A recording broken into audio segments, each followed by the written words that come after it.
এই মুহূর্তে সবথেকে বড় খবর, সিবিআই জেরায় বিস্ফোরক আরজি করের প্রাক্তন অধ্যক্ষ সন্দীপ ঘোষ।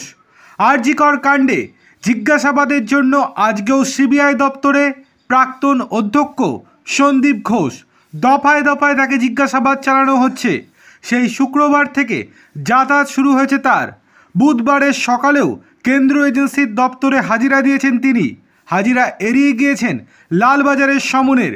সূত্রের খবর, সন্দীপের বয়ানে একাধিক অসঙ্গতি মিলেছে, তবে তিনি কারো কোনো অপরাধের সঙ্গে যুক্ত নন বলে পরিষ্কার জানিয়ে দিয়েছেন গোয়েন্দাদের। এছাড়া তিনি কি জানিয়েছেন?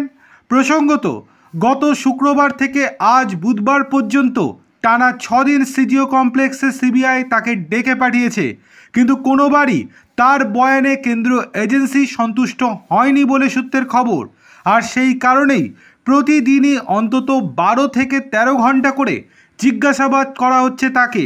এখনও পর্যন্ত মোট 60 ঘন্টা জিজ্ঞাসাবাদ করা হয়েছে তাকে। সিবিআই সূত্রের একটা বড় দাবি করছে। সিবিআই সূত্রের খবর, জিজ্ঞাসাবাদের সময় সন্দীপ ঘোষ দাবি করেছেন কোনো অন্যায় করিনি, অনিয়ম করিনি। খারাপ খবর পাওয়ার পর নিয়ম মেনে যা করার সব কিছু আমি করেছি। কোনো তথ্য প্রমাণ লোপাট হয়নি। আমার নামে মিথ্যা অভিযোগ করা হচ্ছে।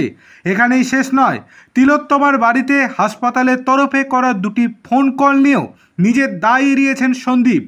খবর সিবিআই সূত্রের, তিনি কাউকে ফোন করতে বলেননি বলেও জানিয়েছেন। তিনি বলেছেন, আমি কাউকে নির্দেশ দিইনি তার বাড়িতে ফোন করার।